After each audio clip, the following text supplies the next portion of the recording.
Zion là môi chu cần rem thế tô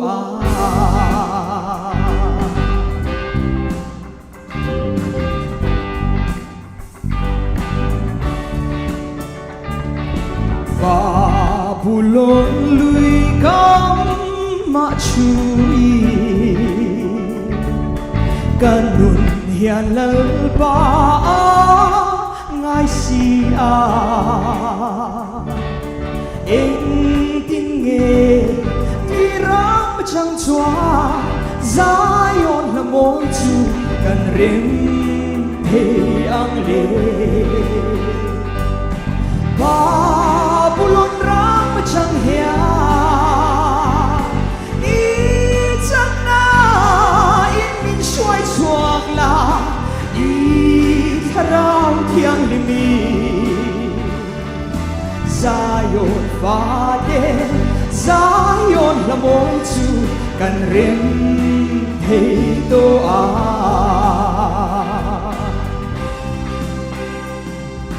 Babylon lui cam chui chap le rumin tlai ni kaleng chi eng tin nghe thim ram chang chua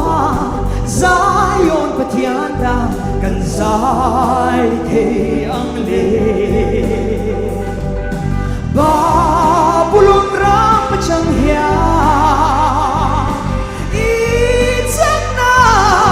in min shuai chuak la i tharau thiang ni mi Zion va de Zion là môi chu cần rem thế tô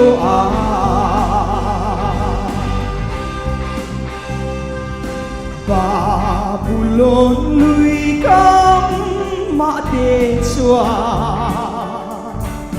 per quang ching chang te kan bak china ko velin lim turin min ngen lal bai tello chuan ka lim thelo Babylon ram chang hia i chang na in min shuai chuang la i tharau thiang ni mi Zion va de Zion là môi chu cần rem thế tô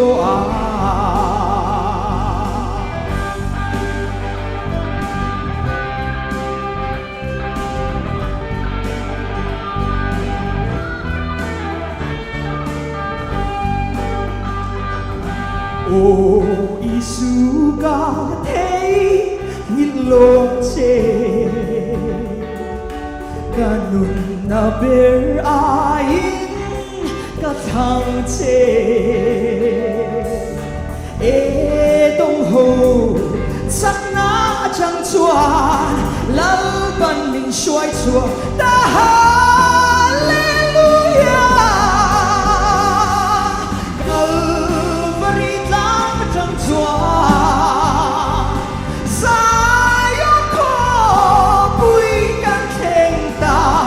kan